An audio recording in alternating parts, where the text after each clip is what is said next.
Hello friends, good morning. Welcome to my channel study flight पे। मैं lovely राज आज आप सभी लोगों को अपने यूट्यूब चैनल पे एक बार फिर से स्वागत करती हूँ।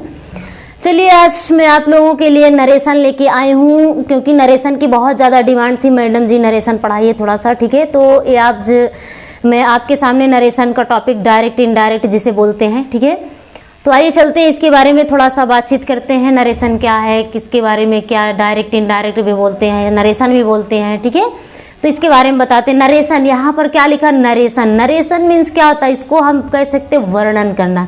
नरेशन को क्या बोलते हैं, वर्णन करना, नरेशन, ठीक है। और नरेट जो होती है वो एक वर्ब होती है। वर्ब मीन्स वर्णन करना, ठीक है। वर्ब जो क्रिया है, क्रिया इसका भी मतलब क्या होता है, वर्णन करना, ठीक है।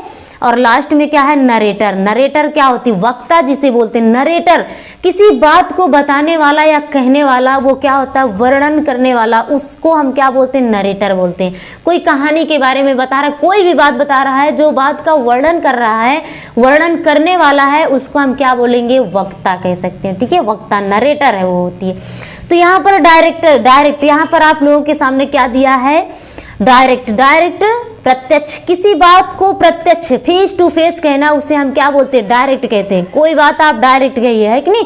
तो डायरेक्ट मीन्स क्या है, इसका मतलब होता है प्रत्यक्ष, ठीक है।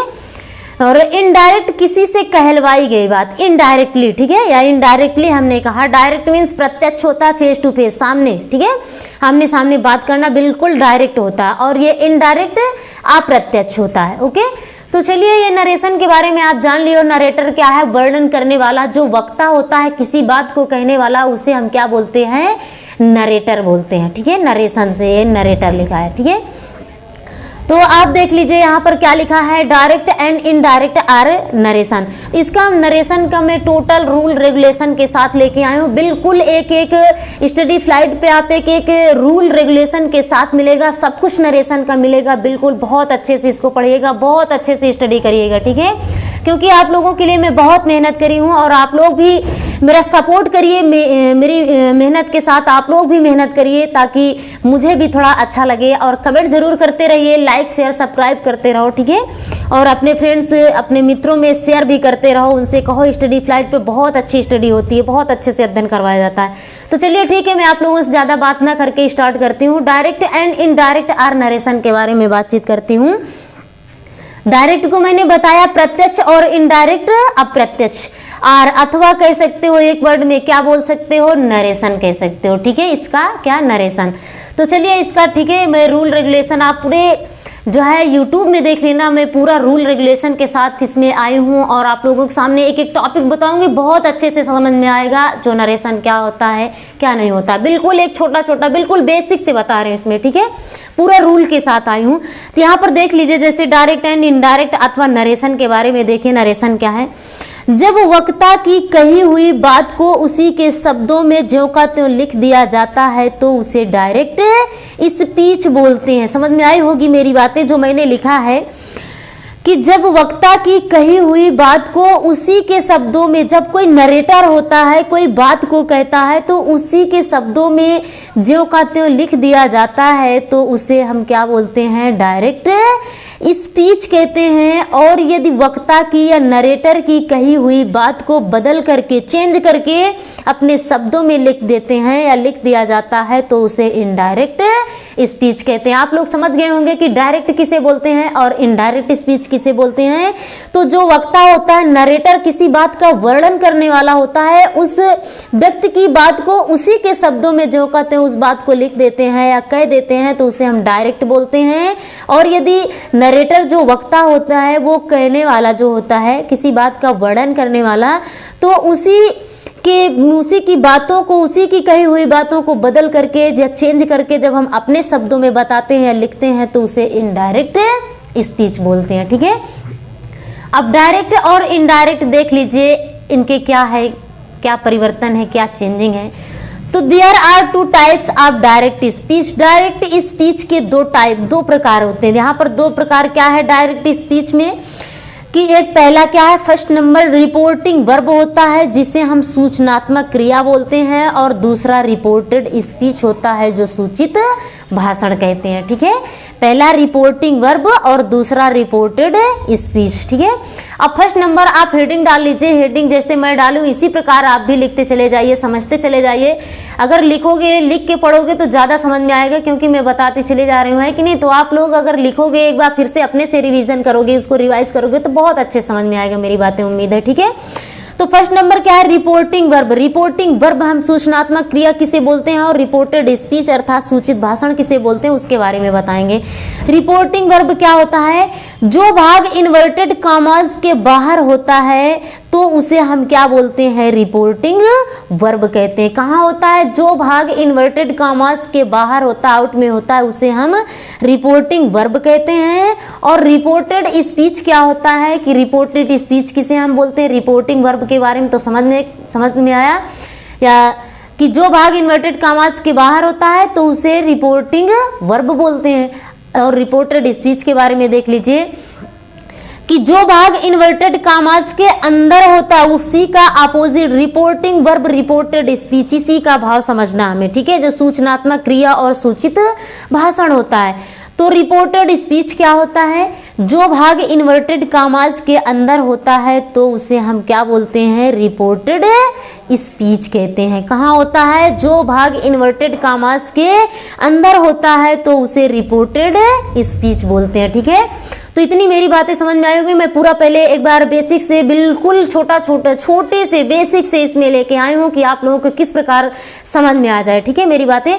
तो चलिए पहले मैं रूल के बारे में बताती हूँ, तब इसके बाद एग्जाम्पल पे आती हूँ। ठीक है, तो रिपोर्टिंग वर्ब और रिपोर्टेड स्पीच किसे बोलते हैं आप लोगों को मैंने बता दिया। ठीक है, तो रिपोर्टिंग वर्ब एक बार एग्जाम्पल के तौर पे देख लीजिए कि रिपोर्टिंग वर्ब क्या होती है और रिपोर्टेड स्पीच क्या होता है। जैसे एग्जाम्पल मैंने लिखा है कि the doctor said to me take medicine in time, मैंने लिखा है आप लोगों के लिए। रिपोर्टिंग वर्ब किसे बोलते हैं, रिपोर्टेड स्पीच किसे बोलते हैं। ठीक है, तो एग्जाम्पल क्या है, the doctor said to me, doctor ने मुझसे कहा। ये आपका क्या हो गया, ये भाग क्या है, इन्वर्टेड कॉमास के मतलब बाहर है और ये इन्वर्टेड कॉमास के अंदर है। ये एग्जांपल में बता रही हूँ। ठीक है, the doctor said to me, doctor ने मुझसे कहा टेक मेडिसिन इन टाइम, समय से दवा लेते रहो या समय से दवा लिया करो। ठीक है, तो ये यहाँ पर ये क्या है, अब आप लोग देख लीजिए एग्जाम्पल क्या है, कौन रिपोर्टिंग वर्ब है, कौन रिपोर्टेड स्पीच है।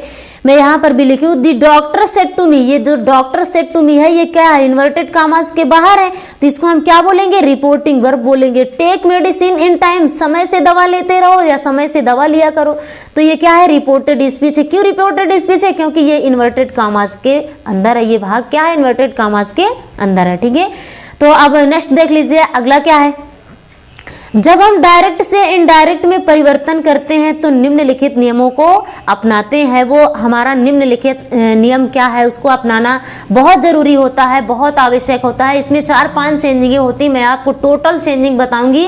बस आप मेरे चैनल से जुड़े रहिएगा, आप मेरे साथ बने रहिएगा, मेरा सपोर्ट करिएगा, लाइक शेयर सब्सक्राइब करो और अपने दोस्तों में शेयर भी करते रहो, बताते रहो उनसे।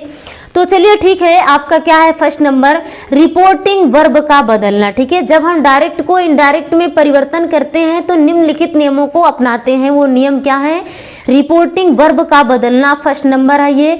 सेकंड नंबर इन्वर्टेड कॉमास को हटाना और उसके स्थान पर कोई शब्द लिखना। और नेक्स्ट नंबर क्या है, थर्ड रिपोर्टेड स्पीच का पर्सन बदलना। और फोर्थ क्या है, रिपोर्टेड स्पीच का बदलना या टेंस परिवर्तन। और 5 नंबर आपका क्या है, फिफ्थ वाला 5 अदर चेंजेस, जो अन्य चेंजिंगें होती हैं वो होती हैं। ठीक है, तो ये कौन कौन से ऐसे नियम है जिनको हम अपनाते हैं, उन 5 नियम के बारे में मैंने आपको बता दिया है। तो चलिए ठीक है, फर्स्ट नंबर एक हेडिंग डाल लीजिए आप। हेडिंग आपकी क्या है, दिख रही है कि रिपोर्टिंग वर्ब का बदलना। ठीक है, इसमें मैं आप लोगों को बहुत अच्छे से रूल बताऊंगी, पहले रूल पढ़ लीजिएगा मेरा। टोटल आपको नरेशन पढ़ने से, नरेशन को आने से आपको कोई भी नहीं रोक सकता, इसमें बाधा ही नहीं उत्पन्न कर सकता, क्योंकि मैं छोटे बिल्कुल बेसिक से लेके आई हूँ रूल। ठीक है, आप लोगों को। तो यहाँ फर्स्ट नंबर आपका क्या है, रिपोर्टिंग वर्ब का बदलना। जो अभी 4-5 चेंजिंग मैंने बताई ना, उसी में का फर्स्ट नंबर क्या है, रिपोर्टिंग वर्ब का बदलना। तो देख लीजिए इसको कैसे हम इसमें क्या क्या करते हैं। रिपोर्टिंग वर्ब अधिकतर सेड या सेड टू होती है। अधिकतर रिपोर्टिंग वर्ब क्या होती है, सेड या सेड टू होती है, ठीक है। इसका बदलना पूरी तरह से रिपोर्टेड स्पीच के भाव या अर्थ पर निर्भर करता है। यदि रिपोर्टेड, नेक्स्ट देख लीजिए आपका क्या है, यदि रिपोर्टेड स्पीच का भाव साधारण है तो सेड टू को टोल्ड में बदल देते हैं और सेड को टोल्ड में ना बदलकर बल्कि सेड ही लिख दिया जाता है, ठीक है। बहुत अच्छे से मैं बता रही हूँ, आप लोग भी बहुत अच्छे से ध्यान करिए, क्योंकि मैं आप लोगों के लिए बहुत अच्छी से मेहनत मैं भी करी हूँ, आप लोग भी करिए जिस तरह मैं करी हूँ, क्योंकि छोटे से एकदम बेसिक से लेके आए रूल रेगुलेशन के साथ कि रिपोर्टिंग वर्ब क्या होता है, रिपोर्टेड स्पीच क्या होता है, सब कुछ मैं बता रही हूँ आप लोगों को कि रिपोर्टेड स्पीच का भाव जब क्या होगा, साधारण होगा, तो रिपोर्टिंग वर्ब सेड या सेड टू को, यानी कि सेड टू को हम किस में, टोल्ड में बदल देंगे और सेड को टोल्ड में ना बदल कर बल्कि सेड ही लिख दिया जाता है, ठीक है। जैसे आप लोग देख लीजिए, फिर आपका क्या है, यदि रिपोर्टेड स्पीच का भाव प्रश्नवाचक है तो reporting verb said to, said या सेड टू को, सेड टू या सेड को आस्क में बदल दिया जाता है। देखो पहला क्या था, यदि रिपोर्टेड स्पीच का भाव साधारण होगा तो रिपोर्टिंग वर्ब सेड टू को टोल्ड में बदलेंगे और सेड को टोल्ड में नहीं ना बदलकर बल्कि सेड ही लिख दिया जाता है। और यदि रिपोर्टेड स्पीच का भाव प्रश्नवाचक होगा तो रिपोर्टिंग वर्ब सेड या सेड टू को आस्क में चेंज कर देंगे, ठीक है। नेक्स्ट आप देख लीजिए, यदि रिपोर्टेड स्पीच का भाव आज्ञावाचक है तो रिपोर्टिंग वर्ब को ऑर्डर्ड में बदल दिया जाता है। कैसा होगा रिपोर्टेड स्पीच का वाक्य या जो भाव है, कैसा होगा, आज्ञावाचक होगा, ऑर्डर देगा, तो हम रिपोर्टिंग वर्ब सेड या सेड टू को किस में बदलेंगे, ऑर्डर्ड में चेंज करेंगे, ठीक है। उसको किस में चेंज कर देंगे, ऑर्डर्ड में बदल देंगे। तो आगे चलिए, अगला रूल हमारा क्या है, अगला क्या है, अगला देख लीजिए, यदि रिपोर्टेड स्पीच का भाव प्रार्थनावाचक है तो रिपोर्टिंग वर्ब को रिक्वेस्टेड में बदल देंगे। प्लीज लगा होगा, रिक्वेस्ट कर रहा होगा, रिपोर्टेड स्पीच का भाव कैसा होगा, प्रार्थनावाचक होगा, तो रिपोर्टिंग वर्ब को किस में बदलेंगे, सेड या सेड टू को रिक्वेस्टेड में चेंज कर देंगे, ठीक है, रिक्वेस्टेड में बदल दिया जाएगा, ठीक है। तो चलिए ठीक है, अब दूसरी हेडिंग क्या है, ये तो पहली हेडिंग हो गई थी रिपोर्टिंग वर्ब का बदलना, है कि नहीं। अब दूसरा क्या है, आप लोग दूसरे में देख लीजिए, दूसरा क्या है, दूसरी हेडिंग इसी प्रकार डाल लीजिएगा, इन्वर्टेड कॉमास को हटाना और उसके स्थान पर कोई शब्द लिखना। ये अभी रूल रेगुलेशन ही चल रहे हैं, रूल आपको मेरा पता हो गया तो बहुत अच्छे से नॉलेज हो जाएगा, नरेशन आने से कोई भी नहीं रोक सकता, ठीक है। तो देखिए अगला, जब डायरेक्ट को हम इनडायरेक्ट में परिवर्तन करते हैं या चेंज करते हैं तो इन्वर्टेड कॉमास को हटा दिया जाता है और उसके स्थान पर कोई शब्द लिख देते हैं या लिख दिया जाता है। ये शब्द मुख्यतः दैट, इफ और टू होते हैं, ठीक है। ये दैट और टू होते हैं, दैट, इफ और टू। और ये दैट, इफ और टू कहाँ कहाँ पर लगाए जाते हैं, देख लीजिए इन्वर्टेड कॉमा के स्थान पर।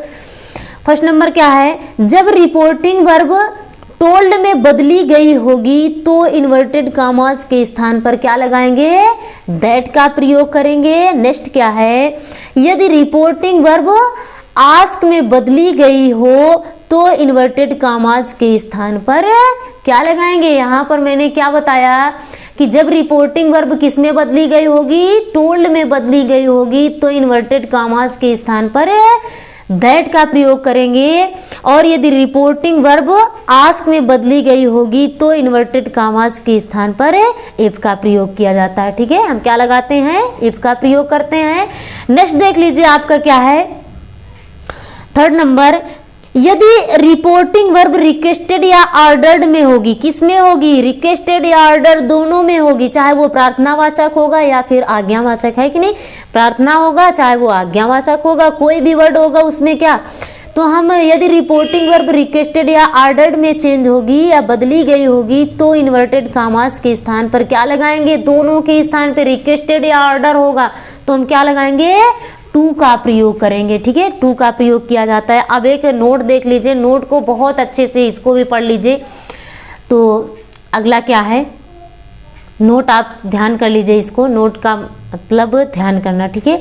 यदि रिपोर्टेड स्पीच का वाक्य विशेष प्रश्नवाचक है, स्पेशल इंट्रोगेटिव है, ठीक है, विशेष प्रश्नवाचक है, तो इन्वर्टेड कॉमास के स्थान पर दैट, इफ और टू का प्रयोग नहीं किया जाता है, बल्कि उसी सेंटेंस का आया हुआ स्पेशल वर्ड इन्वर्टेड कामास के स्थान पर लिख दिया जाता है और वाक्य को अफर्मेटिव में बना दिया जाता है। समझ में आई होगी मेरी बातें, उम्मीद है कि यदि रिपोर्टेड स्पीच का वाक्य स्पेशल इंट्रोगेटिव होगा तो हम इन्वर्टेड कामास के स्थान पर दैट इफ और टू का प्रयोग बिल्कुल नहीं करेंगे, बल्कि उसी सेंटेंस का जो आया हुआ स्पेशल वर्ड होगा, जैसे कि व्हाई, हु, हाउ, ये क्या है, सभी स्पेशल वर्ड है, ठीक है। व्हेन, ये सब वर्ड आएंगे तो इन्वर्टेड कामास के स्थान पर हम उसी वर्ड को लिख देंगे और वाक्य को किस में बना देंगे, अफर्मेटिव में बना दिया जाता है, ठीक है। तो अगला चलते हैं, नेक्स्ट देख लीजिए आपका क्या है, थर्ड नंबर आपका क्या है, थर्ड नंबर देख लीजिए, रिपोर्टेड स्पीच का पर्सन बदलना। रिपोर्टेड स्पीच का जो फर्स्ट, सेकंड पर्सन, थर्ड, तीन पर्सन तीन होते हैं ना, आपने देखा होगा, वो सुना होगा, आप लोगों ने तो पढ़ा ही होगा कि पर्सन कितने होते हैं, मुख्य रूप से तीन प्रकार के, फर्स्ट, सेकंड और थर्ड होते हैं, ठीक है। तो देख लीजिए, जब डायरेक्ट को इनडायरेक्ट में हम परिवर्तन करते हैं या चेंज करते हैं तो उसका पर्सन बदल दिया जाता है, जो इस प्रकार से है। कैसे, देख लीजिए। अब पर्सन मुख्य रूप से कितने प्रकार के होते हैं, 3 टाइप्स के होते हैं, 3 प्रकार के होते हैं। पहला क्या होता है, फर्स्ट पर्सन, दूसरा सेकंड पर्सन, तीसरा थर्ड पर्सन। फर्स्ट, सेकंड और थर्ड पर्सन कितने होते हैं, 3 ही होते हैं, ठीक है। फर्स्ट, सेकंड और थर्ड पर्सन होते हैं। अब फर्स्ट पर्सन आप लोग हेडिंग डाल लीजिए, ठीक है। फर्स्ट पर्सन के अंतर्गत क्या क्या आता है, हम किसको किस में चेंज करेंगे, देख लीजिए। अगर ये पर्सन अच्छे से समझ में आ गया तो उम्मीद है कि आप लोगों के बहुत अच्छे समझ में आएगा। फर्स्ट पर्सन हेडिंग डाल के क्या देखना, रिपोर्टेड स्पीच का फर्स्ट पर्सन रिपोर्टिंग वर्ब के सब्जेक्ट के अनुसार उसी वचन व उसी केस में बदल दिया जाता है। अब रिपोर्टेड स्पीच का फर्स्ट पर्सन के अंतर्गत क्या क्या आते हैं, सेकंड पर्सन के अंतर्गत कौन कौन से वर्ड आते हैं, क्या क्या आते हैं, और थर्ड पर्सन के अंतर्गत क्या आते हैं, मैं सब आप लोगों को टोटल बताऊंगी, ठीक है। तो रिपोर्टेड स्पीच का फर्स्ट पर्सन रिपोर्टिंग वर्ब के सब्जेक्ट के अनुसार उसी वचन व उसी केस में चेंज कर दिया जाता है, बदल दिया जाता है, ठीक है। और सेकंड जान लीजिए, सेकंड क्या है आपका, रिपोर्टेड स्पीच का सेकंड पर्सन रिपोर्टिंग वर्ब के ऑब्जेक्ट के अनुसार उसी वचन व उसी केस में बदल दिया जाता है, ठीक है। समझ में आया होगा। फर्स्ट पर्सन रिपोर्टेड स्पीच का फर्स्ट पर्सन रिपोर्टिंग वर्ब के सब्जेक्ट के अनुसार उसी वचन उसी केस में चेंज करेंगे, और रिपोर्टेड स्पीच का सेकंड पर्सन रिपोर्टिंग वर्ब के ऑब्जेक्ट के अनुसार उसी वचन व उसी केस में चेंज करेंगे, ठीक है। उसी वचन उसी केस का मतलब यदि नॉमिनेटिव केस है तो नॉमिनेटिव केस को नॉमिनेटिव में चेंज करेंगे, ऑब्जेक्टिव है तो ऑब्जेक्टिव को ऑब्जेक्टिव में, पजेसिव है तो पजेसिव को पजेसिव में चेंज करेंगे, ठीक है। जैसा कि मैं अभी बताऊंगी आप लोगों को आगे चल के। थर्ड पर्सन आपका क्या है, थर्ड पर्सन में देख लीजिए, रिपोर्टेड स्पीच का थर्ड पर्सन, चलिए इसको बहुत आसान कर देते हैं, आप लोगों को दो में ही बहुत ज्यादा प्रॉब्लम हो जाएगी, है कि नहीं। तो रिपोर्टेड स्पीच का थर्ड पर्सन नहीं बदला जाता है, बल्कि उसी को ज्यों का त्यों लिख दिया जाता है। थर्ड पर्सन नो चेंजिंग होता है, ठीक है। थर्ड पर्सन नहीं बदला जाता बल्कि उसी को ज्यों का त्यों लिख दिया जाता है। चलिए आगे देखिए। अब first person, second person, third person क्या होते हैं इसके बारे में देख लीजिए, ठीक है। मैं बताई हूँ आप लोगों के सामने, ये टेबल है, टेबल देख लीजिए बहुत अच्छे से, इस सारणी को, इस टेबल को बहुत अच्छे से याद कर लीजिए, ठीक है। ये टेबल क्या होता है, टेबल क्या है, इसका ये क्या है, ये टेबल वो है nominative case, objective case, possessive case के टेबल है, ठीक है। वो दूसरा टेबल नहीं समझ लेना, ओके। तो यहाँ पर क्या है, पर्सन मैंने बताया कितने प्रकार के पर्सन, मुख्य रूप से 3 होते हैं, फर्स्ट, सेकंड और थर्ड होते हैं, ठीक है। तो नॉमिनेटिव केस, इसका मतलब नॉमिनेटिव केस कर्ता कारक, ठीक है। Subjective case, objective case, nominative case का मतलब सब्जेक्टिव केस कह सकते हैं या कर्ता कारक हिंदी में, ऑब्जेक्टिव केस कर्म कारक, पजेसिव केस अधिकार कारक हो गया, ठीक है। तो चलिए इस टेबल को बहुत अच्छे से ध्यान कर लीजिए, first person, second person, third person क्या क्या होते हैं, ठीक है। सब्जेक्ट, ऑब्जेक्ट और पजेसिव केस, ये तीनों बिल्कुल आपको आना चाहिए, अगर ये नहीं आएगा तो अन्यथा आपको अदरवाइज नहीं आ सकता, ठीक है। तो फिर भी आप लोग देखिए, कोशिश करिए, बहुत अच्छे से आएगा आप लोगों को, क्यों नहीं आएगा, मैं बहुत अच्छे से बता रही हूँ। यहाँ पर singular, plural, singular, plural, singular, plural, इतना तो जानते हैं, एक वचन बहुवचन है कि नहीं, एक वचन बहुवचन, इसके बारे में तो आप लोग जानते हैं। तो याद इसको कैसे करना होगा, जो first person, second person, third person, इनको हम कैसे याद करेंगे, ठीक है। ट्रांसलेशन में आप लोगों ने पढ़ा होगा, subject he, she, it, I, we, you, they, है ना, ये सब पढ़ा होगा, सब यही है और कुछ उसमें थोड़ी ना है। तो ये फर्स्ट, ये सिंगुलर नंबर में क्या आई क्या है, सिंगुलर नंबर, और कौन सा क्या है, ये फर्स्ट पर्सन सिंगुलर नंबर है। ठीक है, तो आप इसको कैसे इस टेबल को याद करोगे, आई, मी, माई या mine, we, us, our, ours. ठीक है, सिंगुलर और प्लूरल में ये सब याद कर लीजिए। सिंगुलर क्या है, प्लूरल क्या है, सिंगुलर, प्लूरल, सिंगुलर, प्लूरल। आई क्या है, सिंगुलर है, फर्स्ट पर्सन सिंगुलर नंबर। ठीक है, तो I, me, my, mine, we, us, our, ours, हमको ऐसे याद करना, आई, me, my, we, us, our. ठीक है, I, me, my, mine, we, us, our, ours, ऐसे याद करना। सेकेंड पर्सन आपका क्या है, दाऊ, दी, दाई, यानी कि तू, तेरा, यू, योर, योर्स। ठीक है, तो यू क्या है, ये सब्जेक्टिव केस है, नॉमिनेटिव केस है, और ये एक यू क्या है, यू का ऑब्जेक्ट यू ही होता है, और यू के साथ अपने के अंग्रेजी अधिकार कारक में क्या होती है, पॉजिटिव केस में योर लगती या फिर योर्स लगाते सिंगुलर प्लूरल में। ठीक है, तो यहाँ देख लीजिए, यू, योर, योर्स, और थर्ड पर्सन के अंतर्गत क्या क्या आते हैं, he, she, it, him, her, it, his, her, it, they, them, there.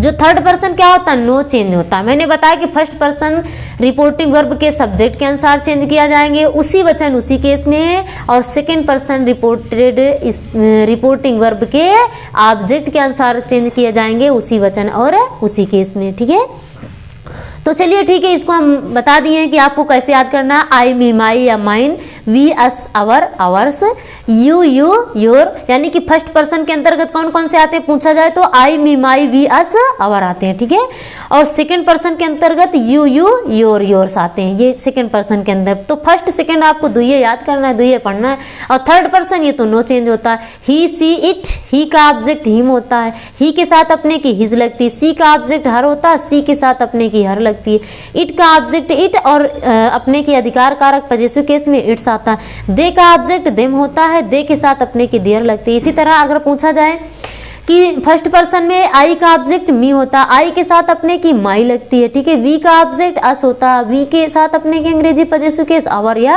Hours लगती है। ठीक है, तो इसको इसी प्रकार याद करना है, इसको आप लोग याद कर लीजिए। ठीक है, ये आप लोगों के ऊपर है, सब्जेक्ट ऑब्जेक्ट पॉजिटिव केस क्या होता है, अपने की अंग्रेजी क्या होती है, वही सब है, इसमें बाकी कुछ भी नहीं है। ठीक है, चलिए ठीक है, देखते हैं अपना फोर्थ वाला क्या है, चौथी चेंजिंग क्या है, चौथा परिवर्तन देख लीजिए, बहुत आसान है ये भी। चौथा परिवर्तन, चौथा आपका क्या है, आपके सामने देख लीजिए, रिपोर्टेड स्पीच का बदलना या टेंस परिवर्तन। ये भी ट्रांसलेशन जानना बहुत जरूरी होता है इसमें, रिपोर्टेड स्पीच का बदलना या टेंस परिवर्तन। ठीक है, अब रिपोर्टिंग वर्ब में इज एम आर है, सॉरी रिपोर्टेड स्पीच में इज एम आर है, तो उसको हम दूसरे ट्रांसलेशन में चेंज करेंगे, परिवर्तन करेंगे, तो वो टेंस की हेल्पिंग वर्ब हमें आनी चाहिए। ठीक है, जैसे सिंपल प्रेजेंट को सिंपल पास्ट टेंस में चेंज करेंगे, सिंपल पास्ट को पास्ट परफेक्ट टेंस में चेंज करेंगे हेल्पिंग वर्ब को, और present indefinite tense helping verb होगी तो पास्ट इंडेफिनिट में चेंज करेंगे, प्रेजेंट कॉन्टिन्यूअस की हेल्पिंग वर्ब होगी तो पास्ट कॉन्टिन्यूअस में बनाते समय चेंज करेंगे, इनडायरेक्ट करते समय। ठीक है, और प्रेजेंट परफेक्ट डायरेक्ट में लगा होगा तो इनडायरेक्ट बनाते समय उसकी हेल्पिंग वर्ब पास्ट परफेक्ट में कर देंगे, प्रेजेंट कॉन्टिन्यूअस को सॉरी प्रेजेंट परफेक्ट कॉन्टिन्यूअस को पास्ट परफेक्ट कॉन्टिन्यूअस में, पास्ट इंडेफिनिट टेंस को पास्ट परफेक्ट टेंस में चेंज करेंगे, पास्ट कॉन्टिन्यूअस को पास्ट परफेक्ट कॉन्टिन्यूअस में चेंज करेंगे, पास्ट परफेक्ट को नो चेंज होता है, इसका नहीं होता। ठीक है, no change, past perfect continuous का नो चेंज इसका भी होता है। विल का क्या करेंगे, विल वर्ड आया है रिपोर्टेड स्पीच में तो विल का क्या करेंगे, वुड कर देंगे, सेल का क्या करेंगे, शुड करेंगे, और कैन का क्या करेंगे, कुड करेंगे, मे का क्या करेंगे, माइट करेंगे।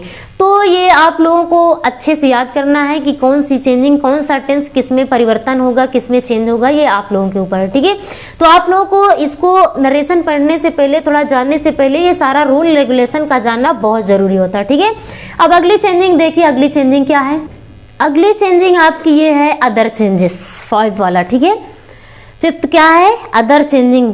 अब जब डायरेक्ट को हम इनडायरेक्ट में परिवर्तन करते हैं तो हमें कुछ अन्य परिवर्तन करने होते हैं जिन्हें हम अदर चेंजेज के नाम से जानते हैं। अदर चेंजेज हमारा क्या है, अदर चेंजेज जैसे लास्ट में आ गया रिपोर्टेड स्पीच में टुडे, टुडे को किस में चेंज करेंगे, दैट डे में, टू नाइट को दैट नाइट, एस्टरडे का दी प्रीवियस डे, टुमारो का इनडायरेक्ट बनाते समय टुमारो का क्या करेंगे, द नेक्स्ट डे आता उसी में, थोड़ा डायरेक्ट और इनडायरेक्ट में यही डिफरेंस हो जाता है। ठीक है, और लास्ट नाइट को the previous night, next week को द फॉलोइंग वीक, दिस को 10 को सो करेंगे, 10 को सो किस में चेंज करेंगे, सो में चेंज कर देंगे इनडायरेक्ट बनाते समय।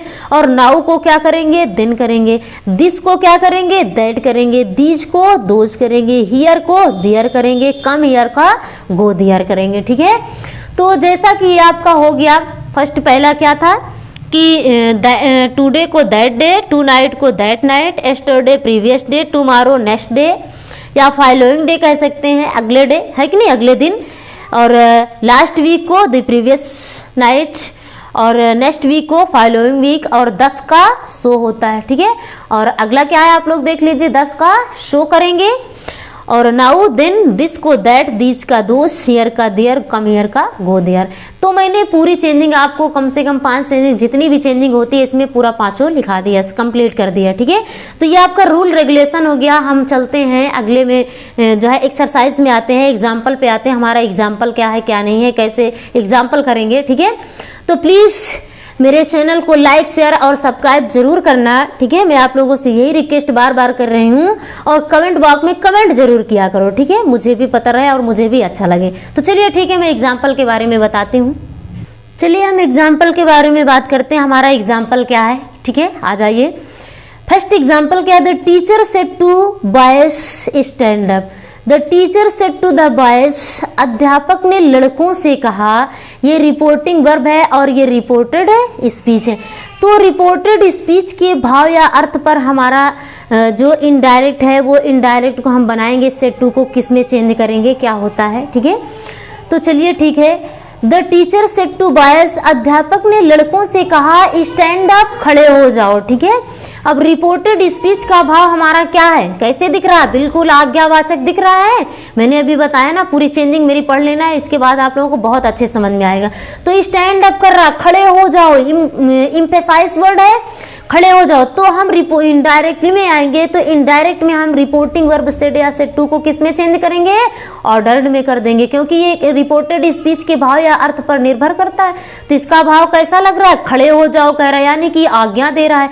तो क्या करेंगे, द टीचर ऑर्डर्ड बॉयज, यहाँ पर क्या हो गया, अध्यापक ने ऑर्डर दिया लड़कों को टू स्टैंड अप, क्या कहा, खड़े हो जाओ। ठीक है, नेक्स्ट ये समझ में आया। तो अगला देख लीजिए। इसी तरह सब कुछ रिपोर्टिंग वर्ब आप समझ लीजिए कि रिपोर्टिंग वर्ब, रिपोर्टेड स्पीच किसे कहते हैं और क्या किसके भाव पर कौन डिपेंड करता है। तो बिल्कुल आराम से आपको आ जाएगा, नरेशन कोई भी कठिन नहीं है। कहते हैं, बहुत से लोगों से मैंने सुना है, बहुत ऐसे लोग हैं, बहुत अच्छे ऐसे बच्चे हैं जो क्या कहेंगे, नरेशन सबसे हार्ड होता है, बहुत टफ होता है, वो तो हमारे समझ में ही नहीं आता है। ठीक है, आउट ऑफ कंट्रोल ही हो जाता है। चलिए ठीक है, नेक्स्ट देख लीजिए। प्रिया सेड टू मी, प्रिया ने मुझसे कहा प्लीज कृपया गिव माई बुक, मेरी पुस्तक दो। ठीक है, तो अब प्रिया ने क्या कहा, प्लीज गिव माई बुक, कृपया, है ना, दो माई बुक, मेरी पुस्तक को। अब रिपोर्टेड स्पीच का भाव कैसा है, क्या है, प्लीज, प्लीज से समझ जाइए हमारा रिपोर्टेड स्पीच का भाव कैसा लग रहा है, प्रार्थना कर रहा है। तो प्रार्थना कर रहा है तो क्या लिखेंगे, प्रिया रिक्वेस्टेड मी, प्रिया ने प्रार्थना की मुझसे कि टू, अब यहाँ क्या करो, प्लीज से हमें समझ में आया है, हम रिक्वेस्ट में चेंज कर दिए, तो इन्वर्टेड कामा हटाओ, क्या लगाओ यहाँ पर, टू लगा दो। ठीक है, और टू के बाद क्या करेंगे, प्लीज को हटा देंगे, यहाँ पर इस सेंटेंस से प्लीज को हटा देंगे, फिर क्या करेंगे, वर्ब क्या लिखेंगे, टू लगाएंगे। ठीक है, अब ये देखो हमारा पर्सन क्या है, ये फर्स्ट पर्सन है। ठीक है, फर्स्ट पर्सन किसके अनुसार चेंज करते हैं, मैंने अभी बताया कि फर्स्ट पर्सन सब्जेक्ट के अनुसार, रिपोर्टिंग वर्ब के सब्जेक्ट के अनुसार उसी वचन है, उसी केस में चेंज करेंगे। तो रिपोर्टेड, यहाँ पर ये सब्जेक्टिव केस होता है और ये ऑब्जेक्टिव केस होता है। ठीक है, ये रिपोर्टिंग वर्ब है तो यहाँ पर सब्जेक्ट, यहाँ पर ऑब्जेक्ट होता है। तो ये फर्स्ट पर्सन है, उसी वचन उसी केस में, तो ये कौन सा केस है, पजेसिव केस है। आई के साथ अपने की क्या लगती है, माई लगती है, तो माई पजेसिव केस में आता है। ठीक है, तो ये पजेसिव केस को पजेसिव केस